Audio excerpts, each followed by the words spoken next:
Imagine for a moment stepping back in time to the deep heart of the Middle Ages. The world around you is quieter, darker, and harsher than anything most of us know today. No electric lights, no central heating, no quick trip to the store when supplies run low. Instead, you are a peasant bound to the land, and the calendar is your master. The harvest has passed, the fields have been stripped bare, and winter has arrived. For the medieval peasant, winter was not simply a season, it was an ordeal, a test of endurance. A question asked by nature every year: will you survive until spring? The cold came early, often creeping in before the last leaves had fallen. Frost would spread across the fields like a silver blanket, and the ground would soon harden beneath it. The breath of animals in the barn turned to mist. Your own breath, each morning, hung in the air like a reminder of how fragile warmth really was.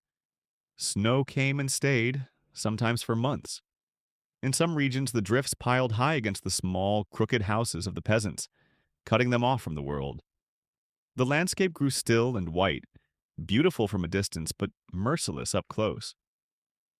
The fields that had once provided food and labor were now lifeless, buried under a sheet of ice. There was no planting to be done, no crops to tend. And yet, there was no rest. Winter was a season of waiting, yes, but also of constant struggle. Inside the homes, life was only slightly less brutal. A peasant's cottage was small, usually built of timber, clay, or stone, with a thatched roof above. But walls of mud and sticks were poor defenses against the cold, and the wind would creep through every crack, sighing across the floor. Sometimes snow even blew in through gaps in the roof or the spaces around the door. The hearth fire in the center of the home offered the only real heat, and when it flickered low, the chills seeped in like water through a broken dam. Nights were the hardest. Imagine lying on a straw mattress, wrapped in coarse woolen blankets, listening to the fire die to embers. The cold pressed in from all sides, and you huddled closer to your family for warmth. In many homes, animals were kept inside at night: chickens, goats, perhaps even a cow, because their body heat made a difference. The cottage would smell of smoke, of damp wool, of livestock, and of earth. But that mingling of scents was the smell of survival. Clothing, too, was a barrier against the endless cold. But a peasant's wardrobe was meager. A single wool tunic, patched again and again, perhaps a cloak if you were lucky. Thick socks or boots were precious things. More often, layers of ragged cloth and worn leather had to suffice. Gloves were a rarity, and cold hands were part of life. The wind bit your skin, and frost cracked your lips. The cold was not something you escaped, it was something you learned to endure. And then there was hunger. Food stores gathered and preserved during autumn were the lifeline of every family. Salted pork, smoked fish, dried peas, turnips, and onions. These were tucked away for the long months ahead. Bread was baked from coarse flour, sometimes mixed with oats or barley to stretch it further. Every day you measured your meals carefully, always aware that the food had to last until spring. A harsh winter could make the difference between survival and starvation. If the harvest had been poor, if rats had found the grain, or if illness struck down the animals, the season became desperate. Travel in winter was dangerous. Roads turned to mud and ice, and deep snow made them impassable. Villages became islands, cut off from one another. For peasants, this meant isolation. The church bells might still ring on holy days, but there were few gatherings, few markets. Most families stayed close to home, venturing out only to fetch water, gather firewood, or tend to the animals. The village world grew smaller, contracted by the grip of the cold. Yet in this bleakness, life went on. Children still played, leaving small footprints in the snow. Women spun wool by the fire, their fingers moving even as their breath misted in the air. Men repaired tools, sharpened blades, and made plans for the year ahead. Winter slowed the pace of work but never brought it to a halt. Every day demanded effort, for the cold punished idleness as much as hunger did. There were moments of beauty too. The snow sparkled under the pale light of the moon. Icicles hung like crystal daggers from the thatched eaves of cottages. The silence of a frozen morning, broken only by the lowing of cattle or the distant toll of a bell, carried a strange peace. Winter, for all its cruelty, had a way of reminding peasants of their small place in the vastness of the world. But always survival was the question. Every stick of firewood burned, every crumb of bread eaten was a step closer to spring, or a step closer to running out. To be a peasant in the Middle Ages was to live in balance with the seasons, and in winter that balance was most fragile. The land gave little, and what you had stored away was all that stood between your family and the cold emptiness outside.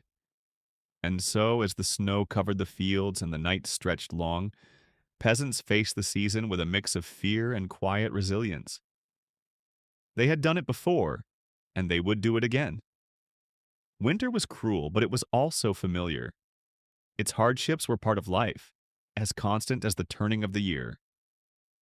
As the fire glowed faintly in the hearth, and the wind howled against the roof, peasants endured. With patience, with persistence, with hope for the thaw that would one day come. For beyond the endless cold, there was always the promise of spring. And it is here at the edge of this frozen season that our story begins. A world of ice, a world of hunger, a world of survival. The medieval peasant stood at its heart, small against the vastness of winter, but never entirely defeated. Because to live through the medieval winter was not merely to exist, it was to prove, year after year, that life could endure even in a world of endless cold. When we imagine the medieval peasant's home, it is easy to picture a crooked little cottage, smoke curling lazily from a thatched roof, sitting low against the winter landscape. And in truth, many cottages were just that, small, humble, and far from the comfort of the modern houses we know today.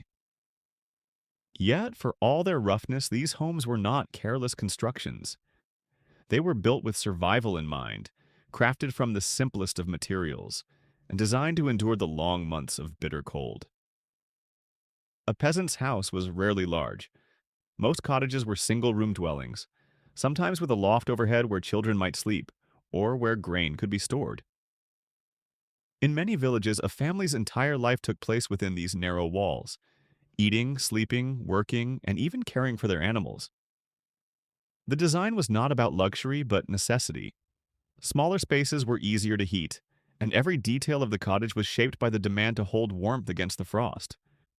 The walls of these homes were often made using a method called wattle and daub. Imagine a frame of wooden posts interwoven with branches or sticks like a loose basket. This lattice of wood, the wattle, was then covered with a mixture of clay, mud, straw, and sometimes animal dung, the daub.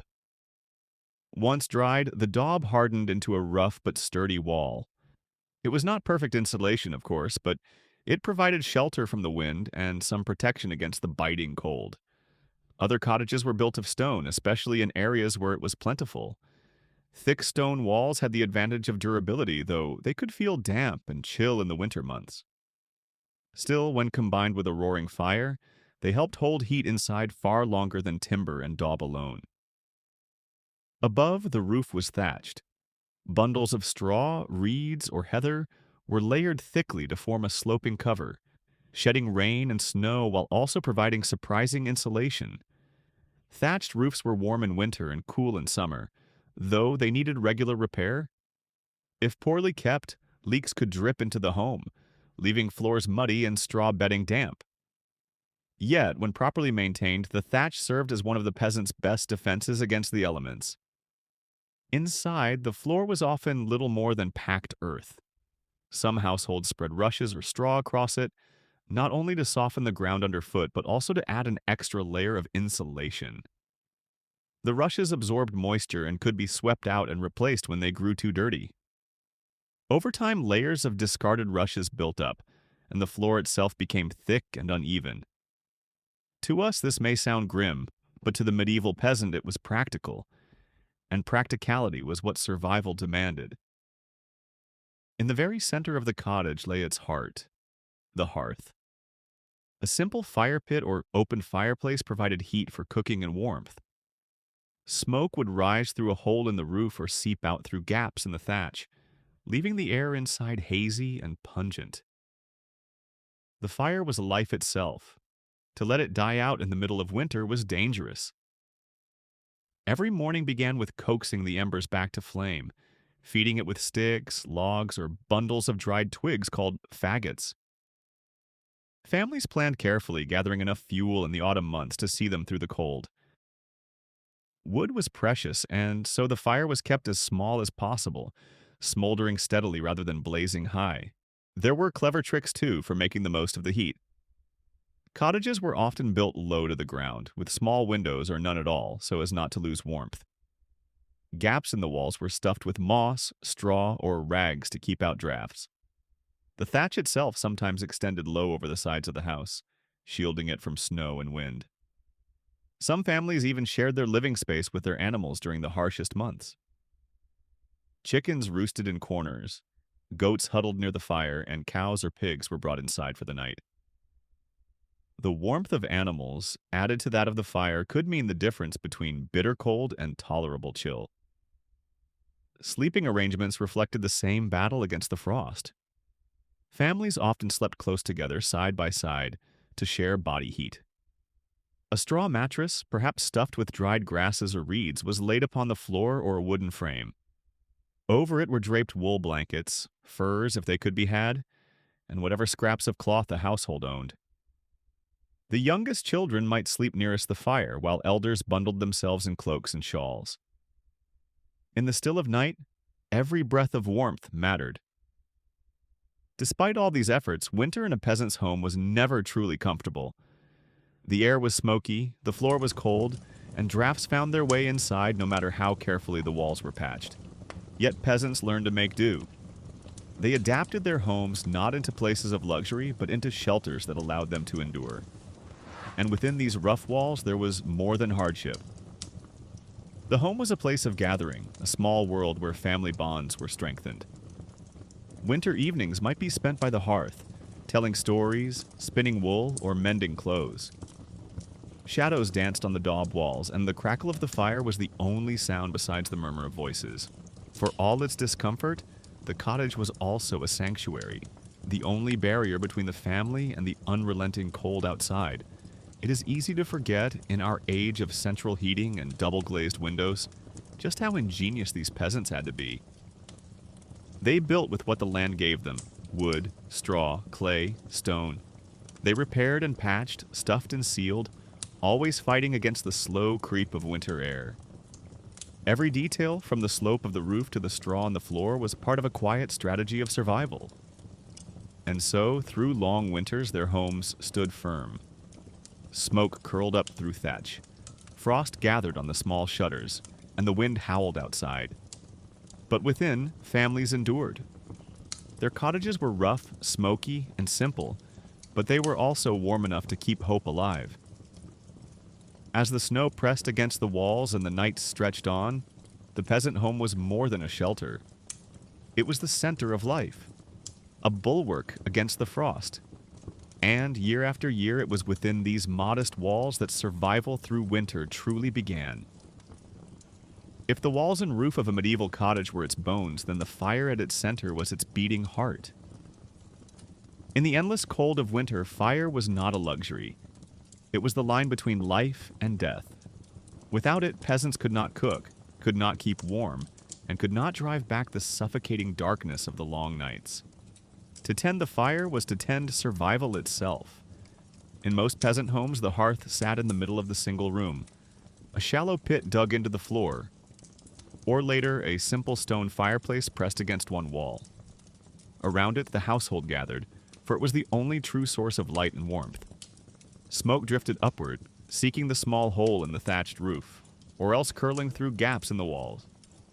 The air inside was always thick and hazy, stinging the eyes, but this discomfort was tolerated.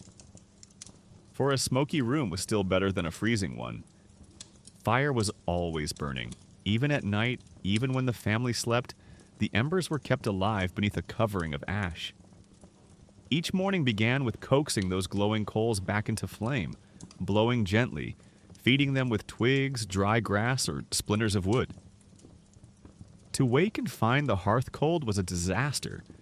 Striking new sparks with flint and steel was slow and uncertain, and for many peasants, tools for making fire were scarce.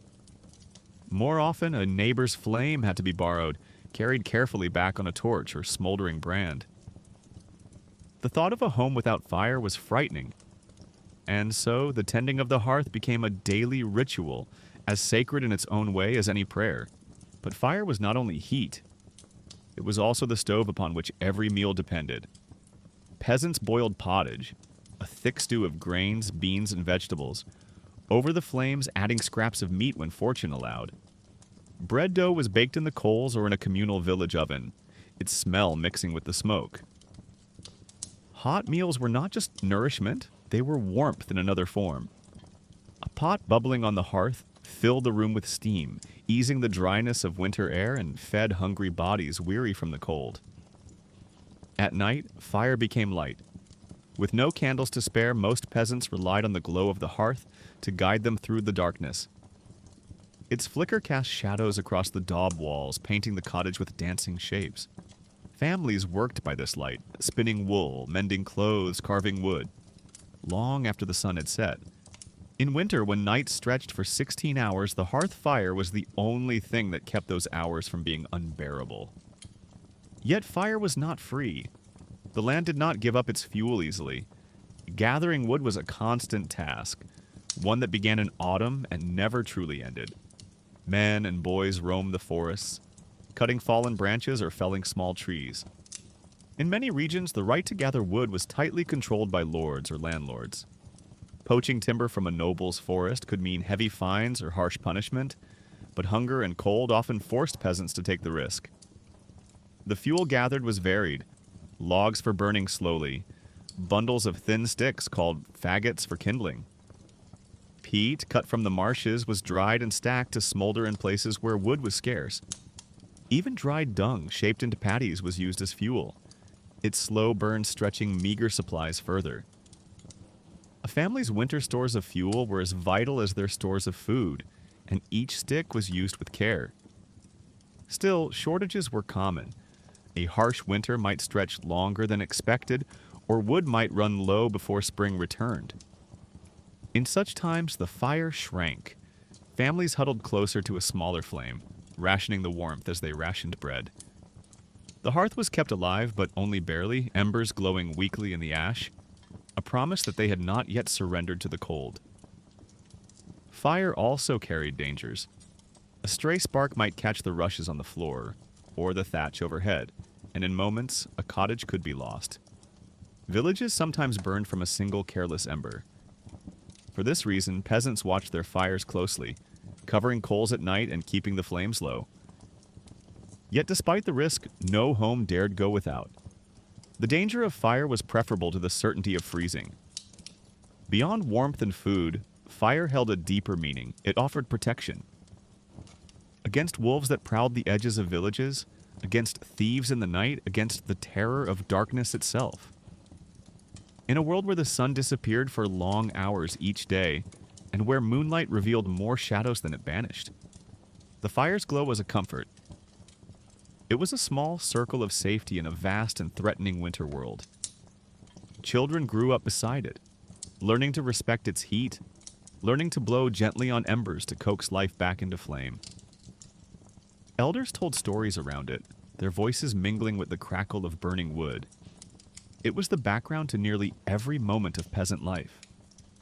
Work was done by it, meals were eaten near it, prayers were whispered in its light. In a very real sense, fire was not just a tool, it was a companion. Imagine then a winter's evening. Outside, snow lies heavy on the fields. The wind rattles the shutters, whistling through the cracks in the door. Inside, the cottage is dim, the air smoky, the floor damp with earth. But in the center, a fire glows. Around it, a family sits close together, their faces orange with reflected light. A pot of pottage simmers, sending out the faint smell of leeks and barley. The children doze against their mother's side. Their father stirs the fire with a stick, watching the sparks leap upward.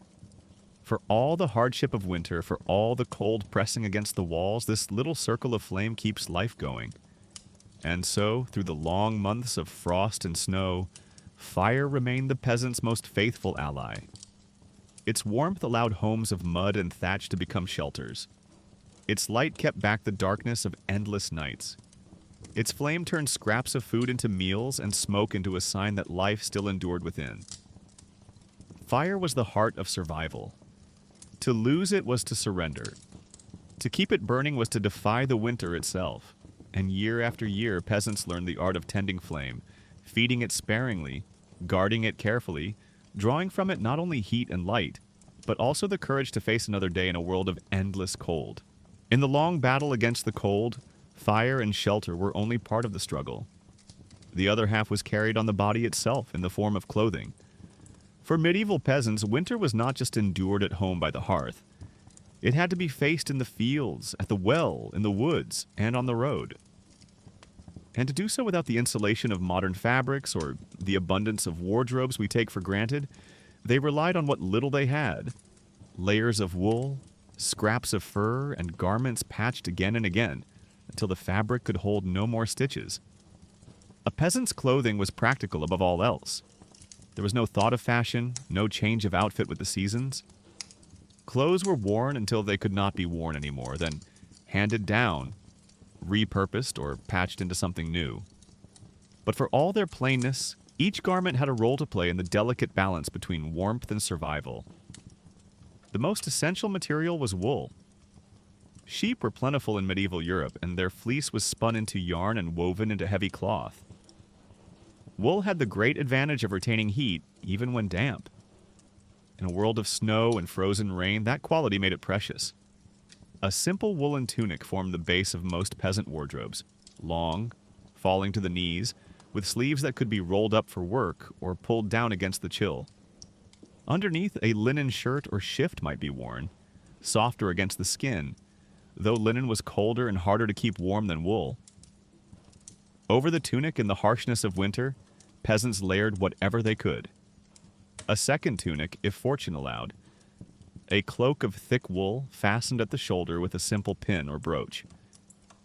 The cloak was perhaps the most valuable winter garment, for it could be wrapped tightly around the body, drawn over the head like a hood, or even used as an extra blanket at night. In places where winters were especially fierce, cloaks were lined with fur, rabbit, squirrel, or sheepskin, though such luxuries were rare for the poorest. More often, scraps of fur were stitched into collars or cuffs, small defenses against frostbitten fingers and ears. Head coverings were vital, for heat lost from the head was heat lost from the whole body.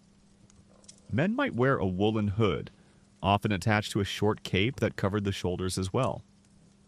Women pulled wimples or veils around their faces, sometimes layering extra cloth in the coldest months.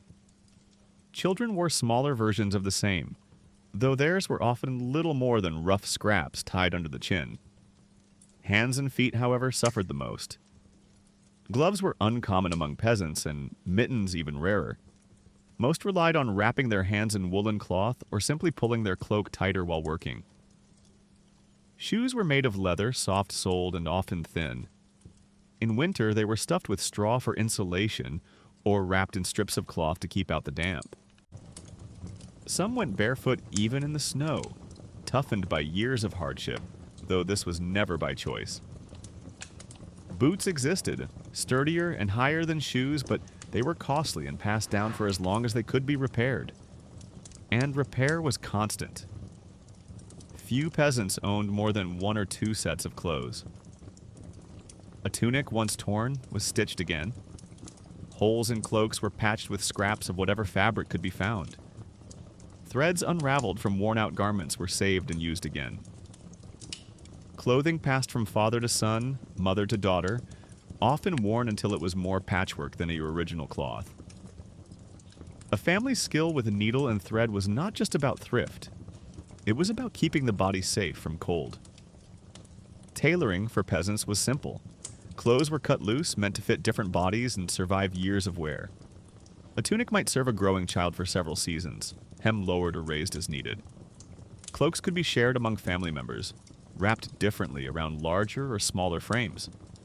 Nothing was wasted. Old clothes became rags, and rags became stuffing, or were twisted into cords. In a world of scarcity, fabric itself was as precious as food.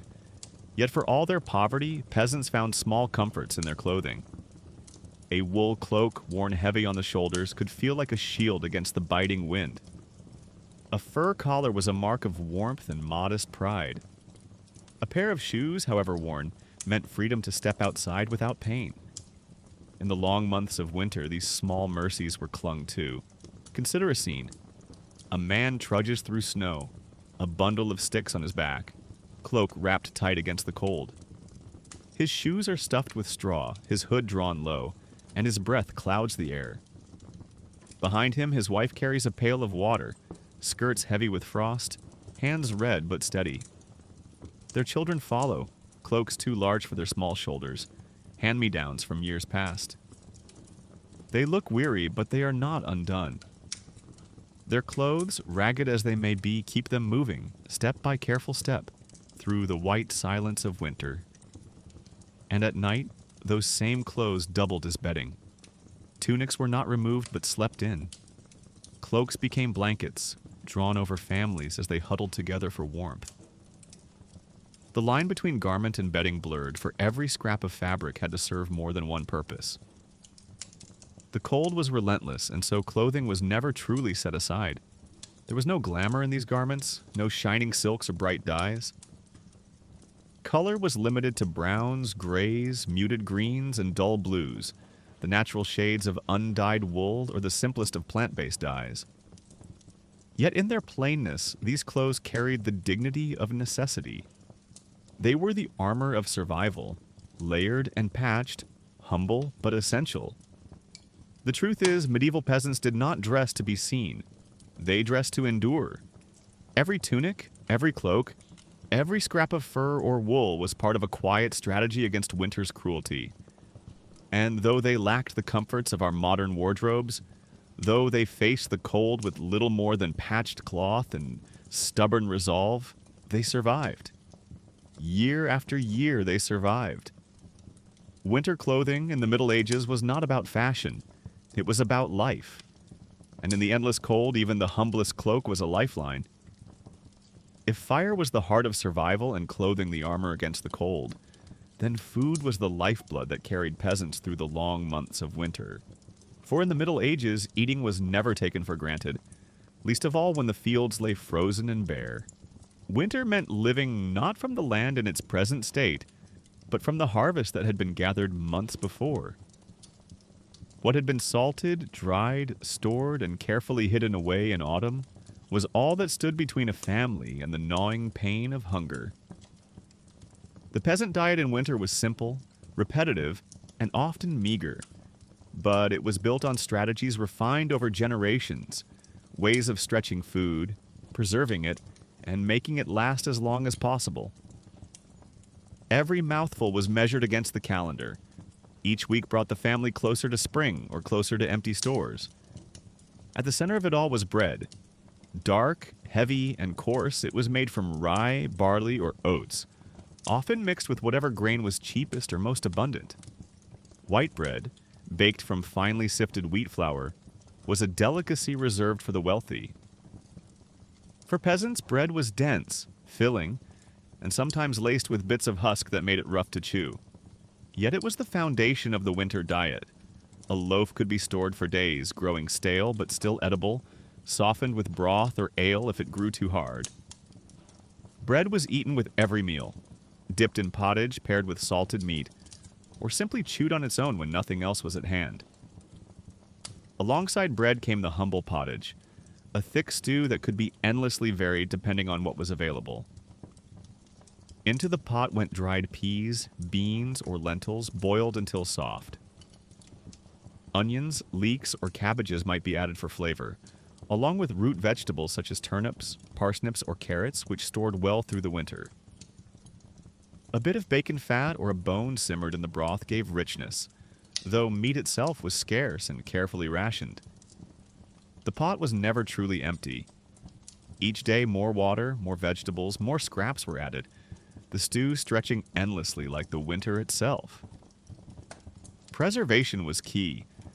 In autumn, families salted pork and smoked fish, hanging them in the rafters or storing them in barrels. Salt was expensive but invaluable, drawing moisture from meat and making it safe to keep for months. When winter was harsh, a slice of salted pork might be shaved thin and shared among the whole household, its taste as much a comfort as a nourishment. Fish, too, was common where rivers or coasts allowed. Dried, salted, or smoked to ensure it would last until Lent, when church fasting demanded its place at the table. Root vegetables were a lifeline. Turnips, beets, and onions were dug from the earth and buried again in cellars or pits, protected from frost. Cabbages were stored in cool, damp places, their tough leaves lasting deep into winter. Apples and pears, harvested in autumn, were kept in straw or packed in cool rooms to delay spoilage. Every piece of produce was guarded carefully because once the stores were gone, there was nothing fresh to take their place until spring. Dairy, too, played a role, though it faded as winter deepened. In summer, milk from cows and goats was turned into butter and cheese, some of which could be stored for months. Hard cheeses, though scarce among the poorest, provided valuable protein long after fresh milk was gone. Butter, when it lasted, enriched bread and porridge, though for most peasants it was used sparingly. And then there was ale. Brewing was not just a pastime, but a necessity, for water was often unsafe to drink. Even small villages brewed their own, with households taking turns maintaining the process.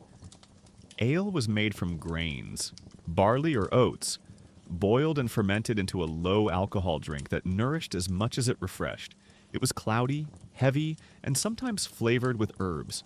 For peasants, ale was not a luxury, but a staple, drunk daily in small cups, providing calories and hydration through the winter months.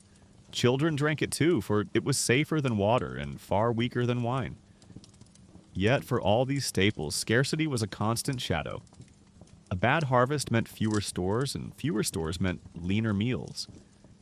Grain spoiled if not kept dry. Rats found their way into pantries and barns. Salt might run short before the meat was fully preserved. And no matter how carefully food was rationed, hunger was always waiting. Families stretched meals with thin broths, with bread made from cheaper grains, with scraps of whatever could be foraged, nuts, berries left clinging to bare branches, even the bark of trees boiled into rough infusions. The church calendar shaped the diet as well. Advent and Lent brought fasting, when meat was forbidden and meals grew even simpler. Fish, eggs, and dairy took its place when they could be found, but for many peasants, fasting simply meant less food than usual. The rhythm of feast and fast reminded them that food was more than survival. It was also tied to faith. On Christmas or Easter, when meat and sweet-spiced breads filled the table, the abundance felt all the greater for the hunger that preceded it. Despite the monotony, there was comfort in routine. A bowl of steaming pottage, thick with peas, warmed cold hands. A crust of bread dipped into broth filled an empty stomach. A cup of ale shared around the hearth brought a small glow of contentment. Meals were not lavish, but they were moments of togetherness, when families gathered close, shared what they had, and reminded themselves that they were still enduring. Picture, then, a winter evening. Outside, the snow lies deep, and the wind howls against the shutters. Inside, the family sits around the fire. A pot of pottage bubbles quietly, the smell of turnips and leeks rising into the smoky air. The father tears a loaf of bread into pieces, handing them around. The children dip their crusts into the stew, softening the tough bread. The mother pours small cups of ale, cloudy and dark. It is not a feast, not by any measure, but it is warm, it is filling, and it is enough, at least for today.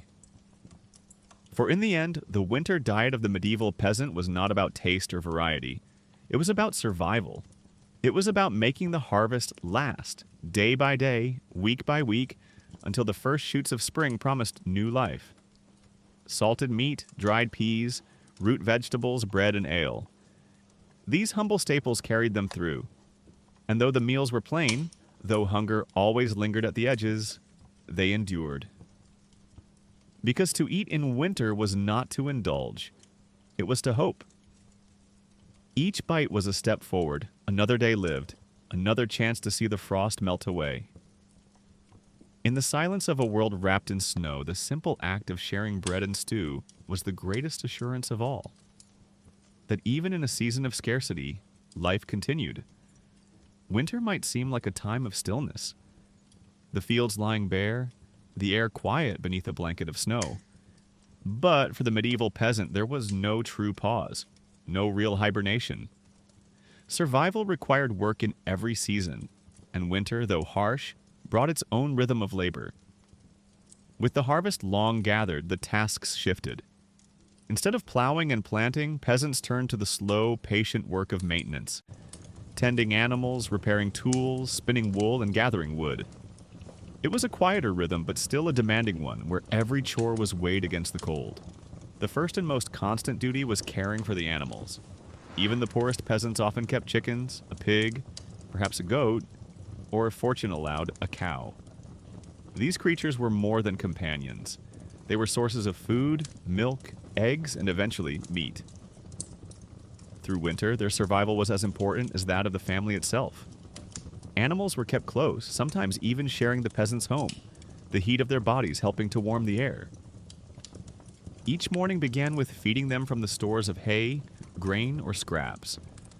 Water had to be broken free of ice, carried in buckets through snow, or drawn from wells with frozen ropes. The simple act of keeping a cow alive through winter was a full commitment. For a cow in spring meant milk, butter, and calves, the promise of future plenty. Next came the work of fuel. A fire could mean the difference between endurance and frostbite, between life and death. And so, gathering wood was constant labor. In autumn, peasants had collected as much as they could, piling branches, splitting logs, stacking them under cover. But fires consumed fuel quickly. Each week, the pile shrank. In some places, peasants foraged through snow for fallen branches, hauling bundles home on their backs. In others, they were allowed into nearby woods to collect dead wood, though never without caution. For rights to wood were tightly controlled, and straying too far into the Lord's forest risked punishment.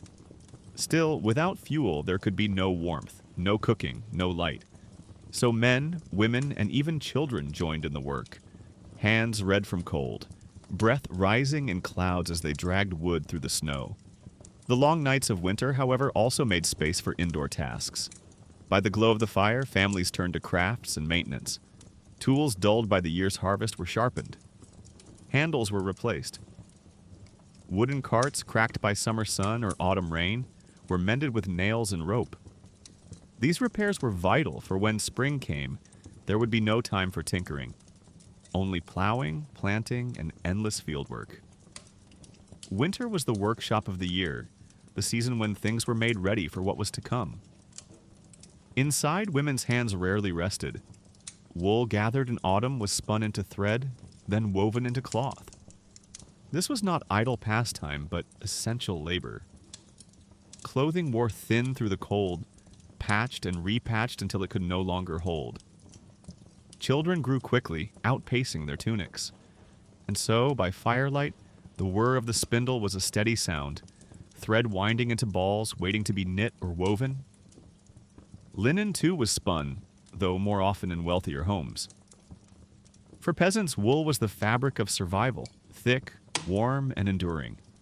Spinning, weaving, and sewing were as necessary as cooking or tending animals. Without them, there would be no cloaks to hold out the frost, no blankets to curl beneath at night. The rhythm of labor followed the rhythm of daylight. Winter's sun rose late and set early, leaving only a narrow band of light for outdoor chores.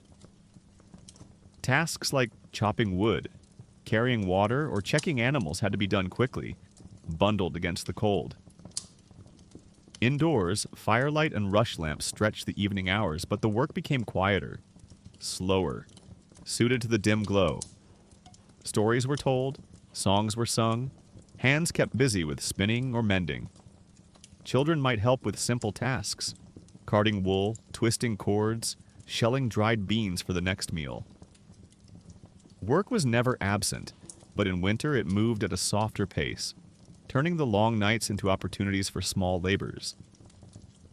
Yet winter work was not only about survival, it was also about preparing for the year ahead. Farmers inspected plows, sharpened iron blades, patched leather harnesses. They thought of the soil beneath the snow, waiting for the first thaw. They calculated how much seed they had left, how much must be saved, and how soon they might return to the fields.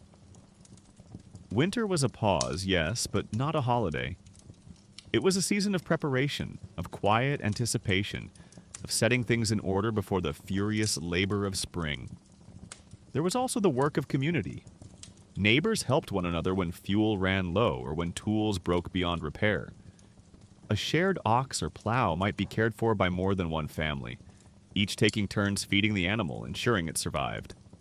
Spinning bees or communal brewing brought people together, easing the loneliness of long nights. And in times of scarcity, families bartered what they had.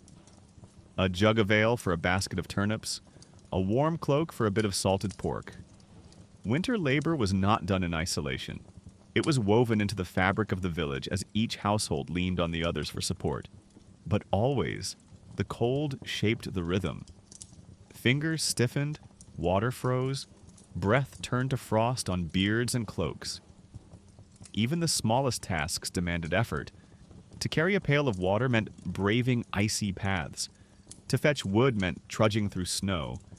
To spin wool meant working in dim light, the fire barely holding back the darkness. The peasants worked because they must, but each chore was slowed, weighed down by the season itself. And yet there was a strange balance in winter labor. After the frantic rush of harvest, when every hour had been consumed by gathering and storing, winter offered a different pace. Hard, yes, but measured.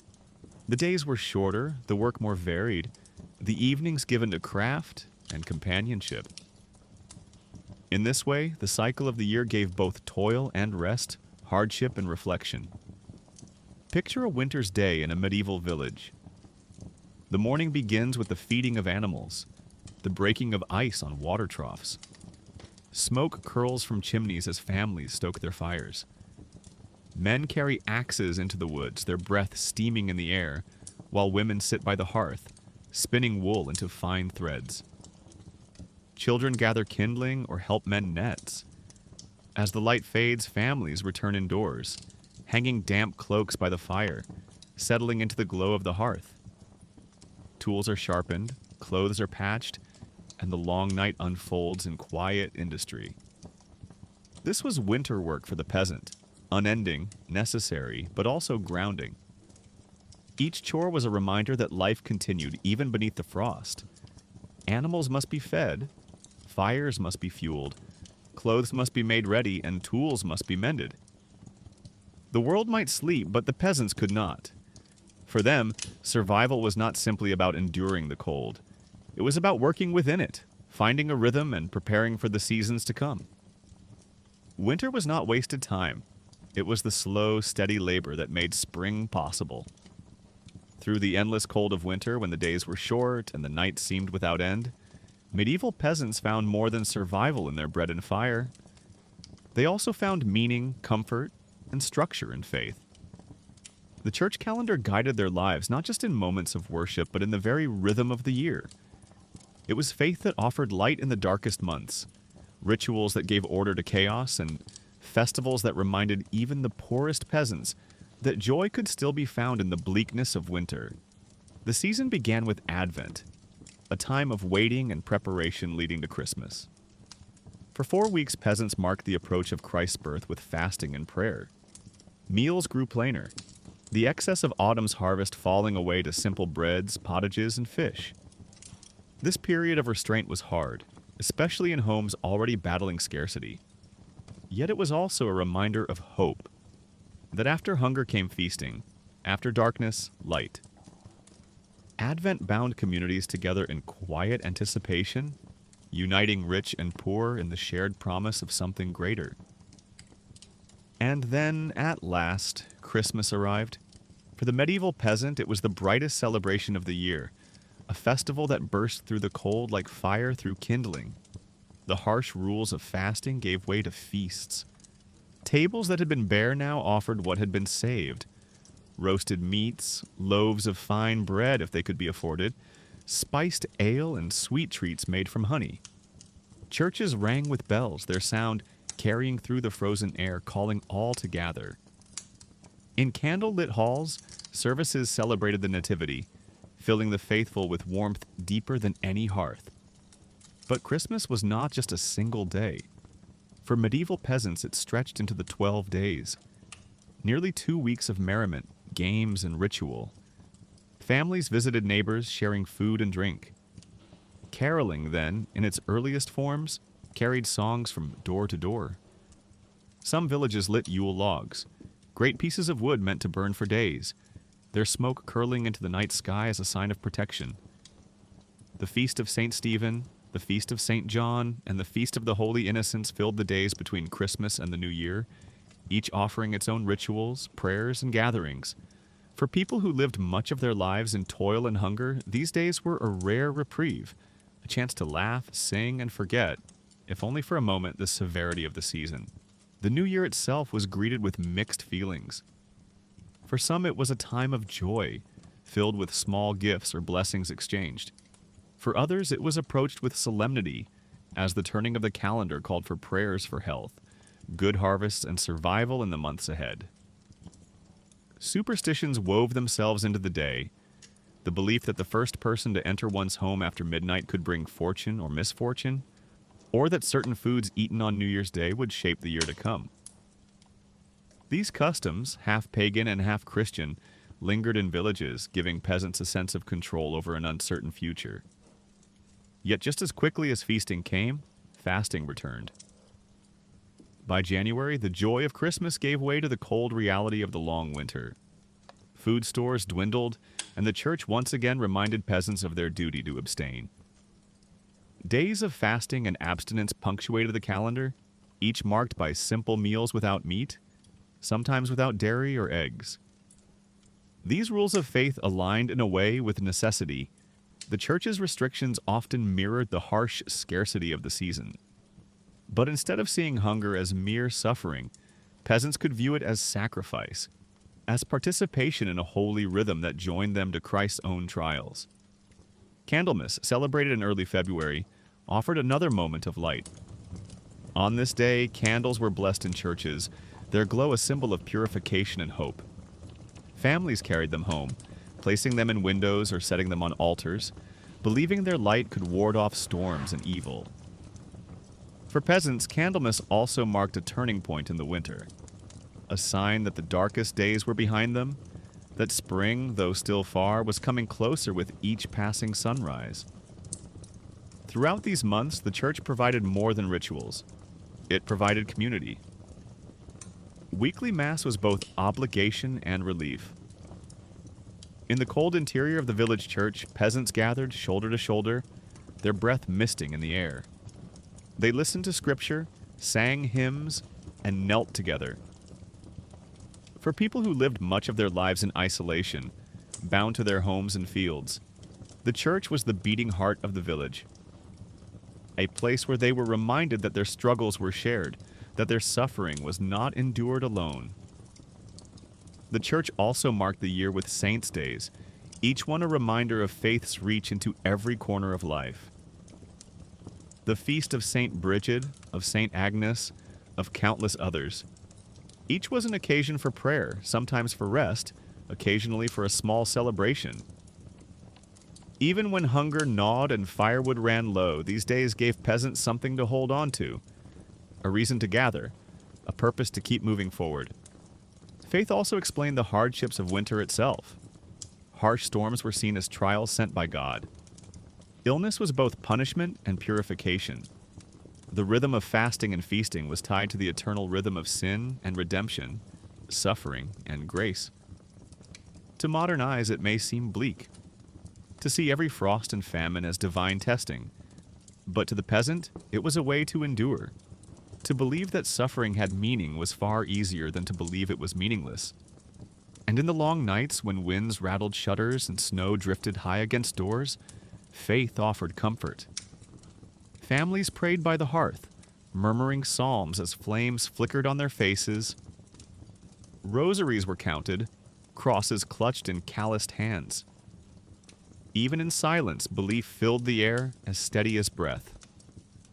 For in faith, the peasant found not only structure but distraction.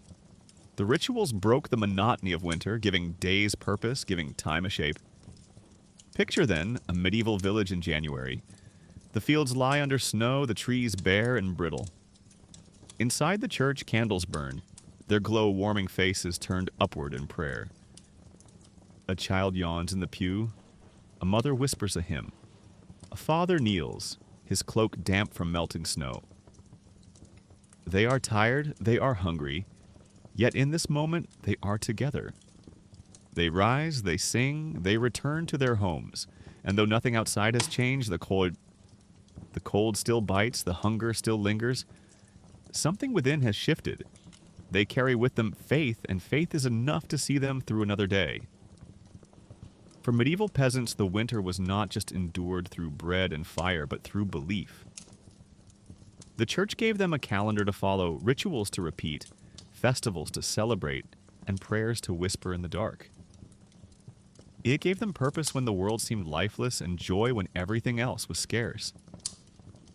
Faith, like fire, was a hearth, and in its glow the winter seemed just a little less endless.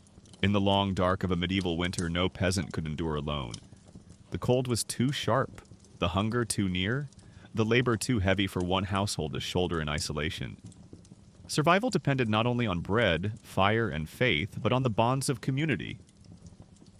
Neighbors leaned on one another, sharing what little they had, trading work and standing together against hardship. Winter in this way was not just a test of endurance, but a test of solidarity. A village in the Middle Ages was more than a scattering of homes. It was a web of lives, tightly bound by necessity. Families shared fields, wells, and paths. They worked side by side during harvest, celebrated the same feasts, and mourned the same losses. When snow fell thick and heavy, when storms battered thatched roofs and froze water in the wells, these ties became lifelines.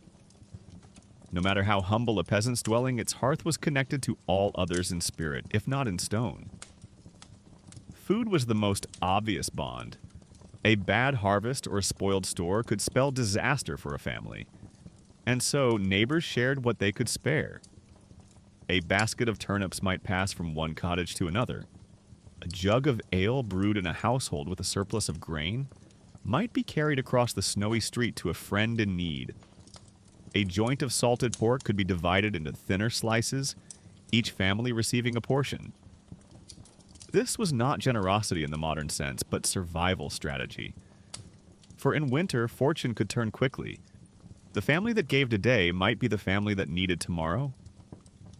Communal meals were not uncommon, especially during feast days. While the wealthy feasted grandly, peasants made their own modest celebrations by pooling resources. One neighbor contributed a loaf of bread, another a pot of pottage, another perhaps a scrap of smoked meat. Gathered around a single hearth, the meal felt richer for being shared. The laughter of children, the murmur of prayers, the warmth of company. These things nourished as much as food itself. Labor, too, was shared. Winter work could be heavy, and many hands made the burden lighter. Men cut wood together, hauling logs from the forest in teams rather than alone. Paths buried in snow were cleared by neighbors side by side, the sound of shovels and boots breaking the frozen silence. When animals fell ill, others helped tend them. If a roof gave way under the weight of snow, villagers gathered to mend it before the cold night set in. No peasant could afford to stand apart, for isolation meant vulnerability. Together they endured. There was also protection. In harsh winters, when hunger gnawed sharpest, theft was not unknown. A neighbor's stores could tempt the desperate, and wolves prowling the edges of villages posed threats to livestock. And so, villagers kept watch for one another. A shout in the night, a dog's bark, the crack of a branch in the forest. These were answered not by one household, but by many. Torches were lit. Men gathered with staves or pitchforks, and the danger was faced together. Protection of food, homes, and animals was as much a communal duty as tending one's own fire. The church at the center of the village reinforced this sense of community. Here, peasants gathered weekly, standing shoulder to shoulder in prayer. Here, they shared news, made agreements, and settled disputes. In winter especially, the church was not just a place of worship, but of fellowship. After Mass, villagers might linger, trading food or tools, arranging communal tasks, or simply finding solace in conversation. Faith tied them together, but so did the simple human need to feel less alone in the cold. Stories and songs also wove the fabric of survival. On long nights, neighbors visited one another, bringing with them tales of saints, legends of kings, or simple folk stories that stretched back generations. Music filled the air, a fiddle, a drum, the sound of clapping hands. These gatherings lightened spirits, reminding peasants that though the season was harsh, life still held joy. A shared song by firelight was as much a weapon against despair as bread was against hunger. Barter and trade played a role in this communal web. Not every family had the same resources, and so they exchanged what they did have. A woman skilled at spinning wool might trade cloth for food. A man with strong oxen might plow in spring for a promise of grain and harvest. In winter, these agreements became vital. A neighbor with extra firewood could be repaid later with a share of cheese or ale. Even in scarcity, there was movement of goods, a quiet flow that kept the village alive. And yet, community was not without tension. Scarcity tested generosity, and not all were willing or able to share. Quarrels arose when animals strayed into others' fields, or when someone was suspected of hoarding more than their share. The strain of hunger made tempers short. But even here, the collective mattered. Disputes were often mediated by elders or by the priest, for the village understood that discord threatened all. A fractured community could not endure the cold. Unity, however fragile, was necessary. Consider for a moment a winter evening in such a village. Snow has drifted high against the cottages, muffling every sound.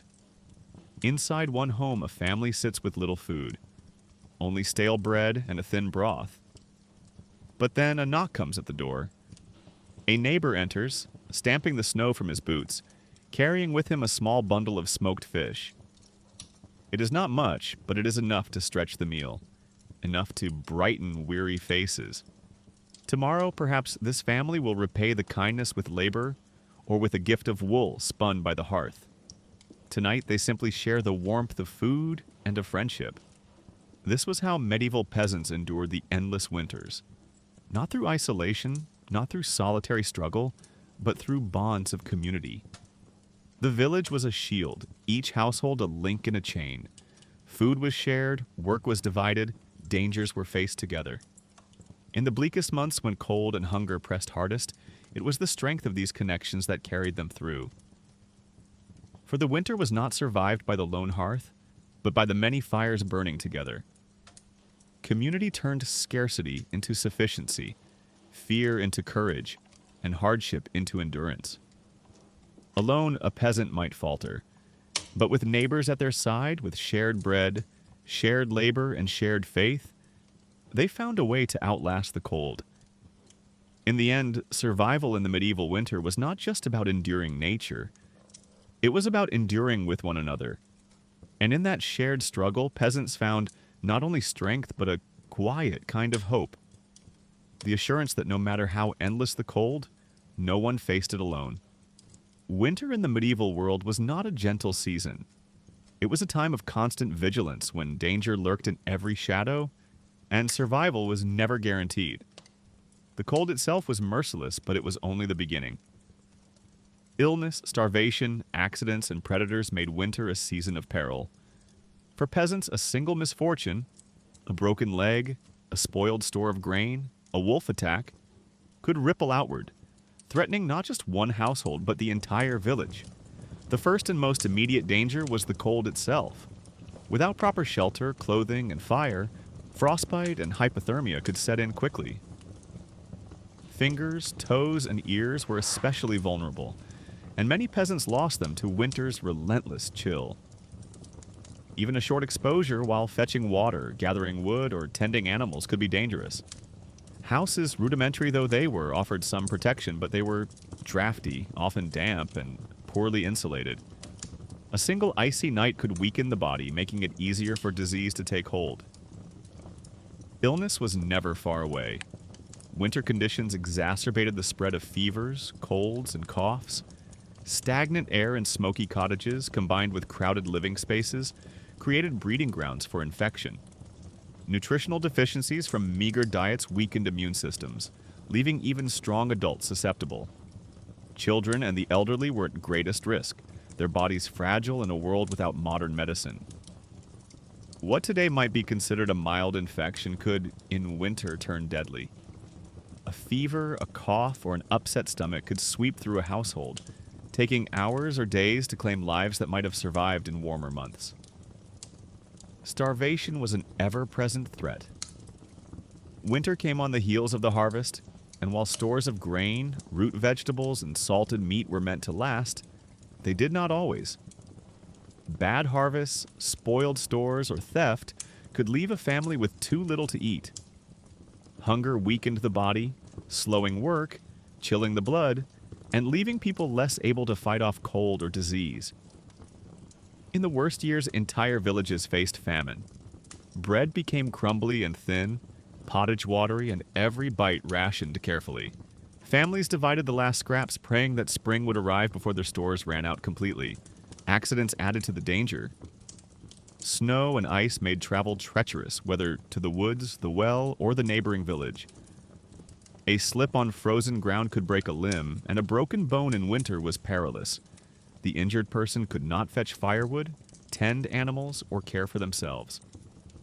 Tools were dangerous in the best of circumstances, and in dim light or frost-numbed hands, injuries were more likely.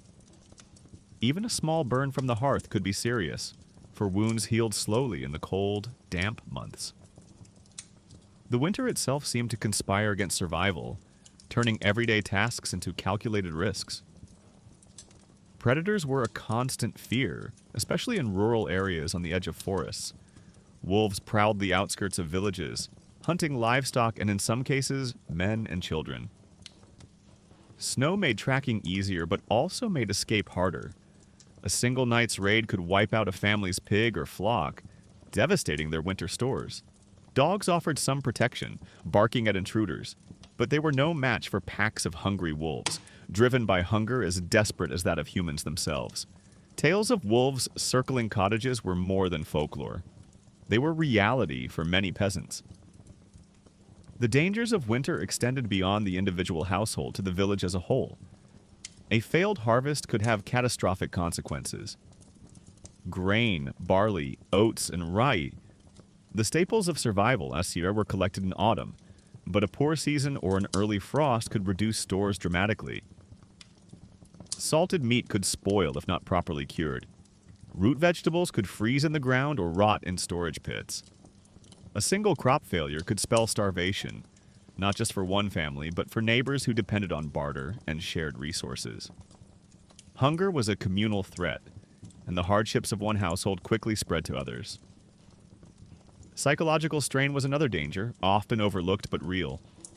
Long nights, the monotony of cold, and the constant awareness of risk weighed heavily on peasants. Fear, anxiety, and despair could be as dangerous as frost or famine. Children might cry through the night, elders might become despondent, and families could argue or fall into despair.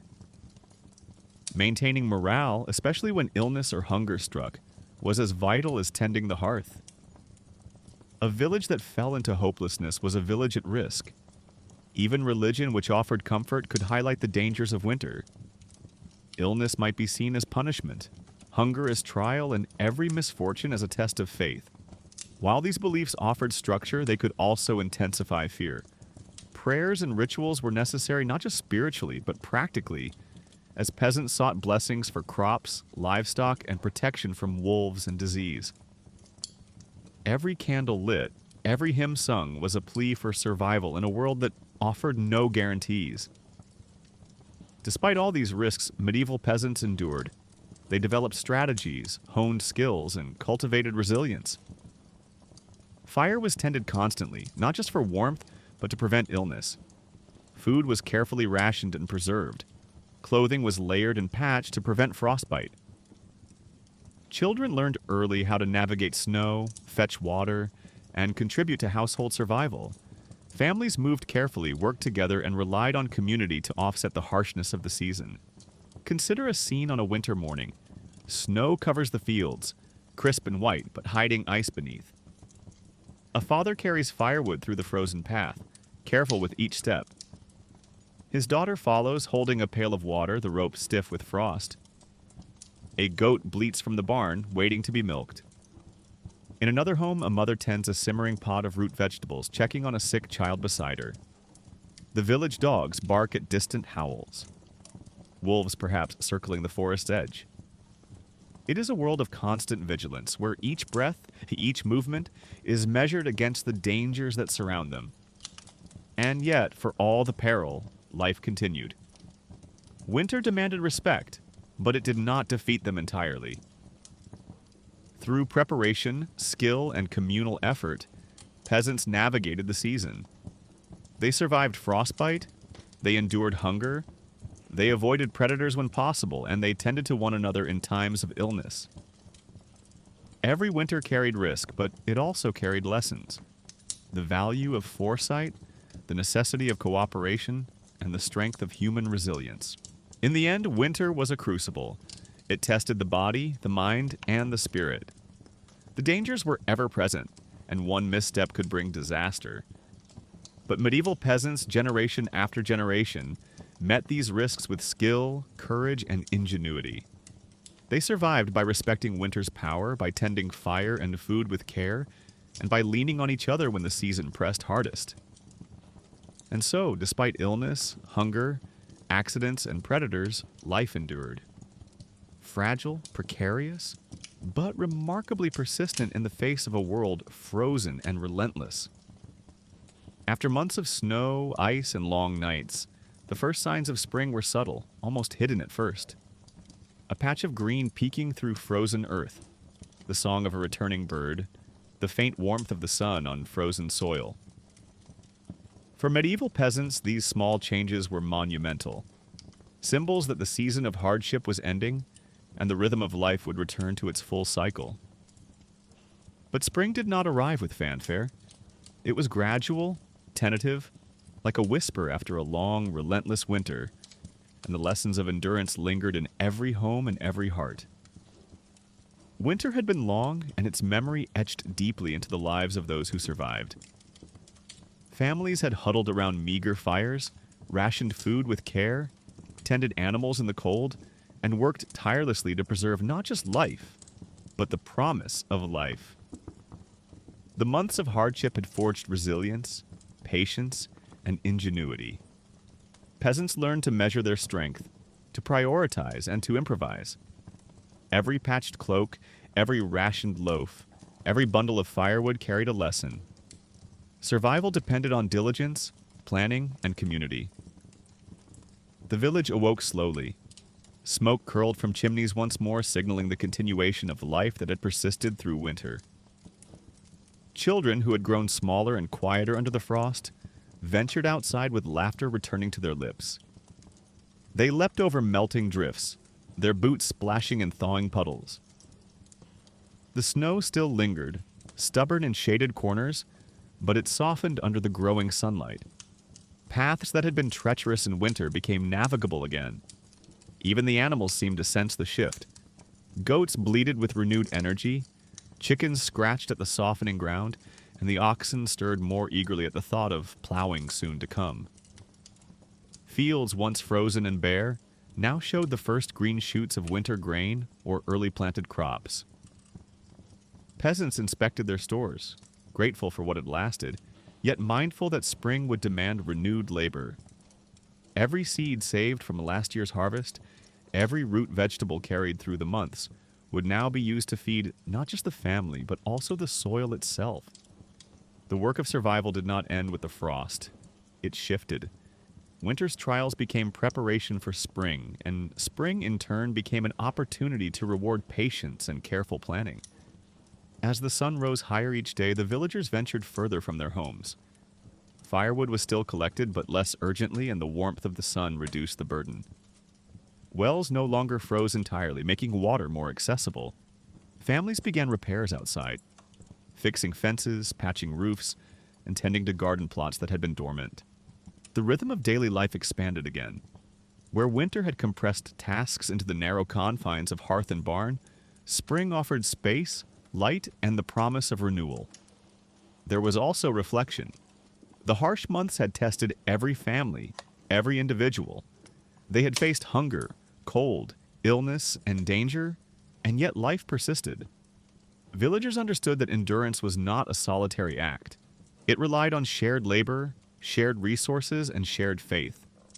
They recalled neighbors who had helped with firewood or food, elders who had guided repairs, priests who had offered prayers and counsel. Survival had depended on the web of community, and the first signs of spring highlighted the value of those bonds. Life had endured because they had endured together.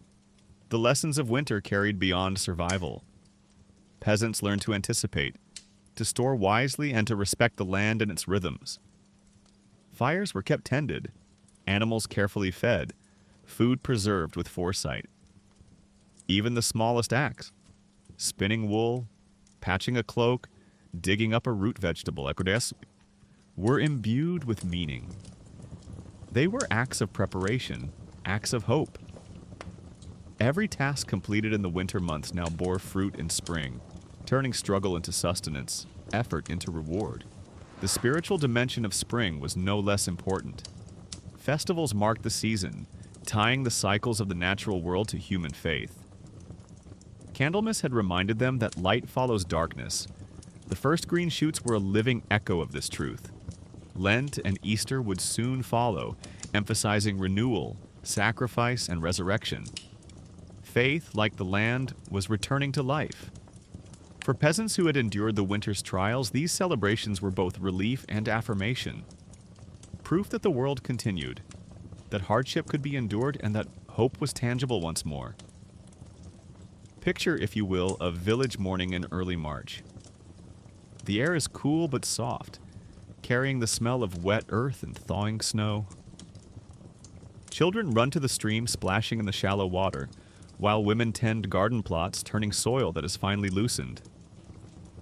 Men inspect fences and barns, checking for damage from ice or snow, readying tools for spring planting. Smoke rises lazily from chimneys, carrying the scent of porridge and bread baked over the winter. It is quiet yet alive, a measured, careful return to the world that had been paused.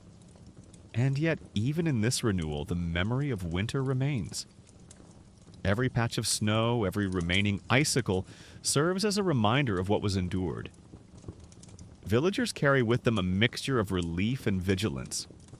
They have learned that life is fragile, that the elements are powerful, and that survival requires constant attention. The first signs of spring are joyous, yes, but they are also humbling. They speak to human resilience, the capacity to survive, to adapt, and to continue in the face of hardship. The endurance of medieval peasants was a quiet kind of heroism. It was not the stuff of kings or battles, but of daily effort, careful planning, and shared labor. It was measured in the layering of clothes, the careful rationing of food, the tending of animals, and the repair of tools.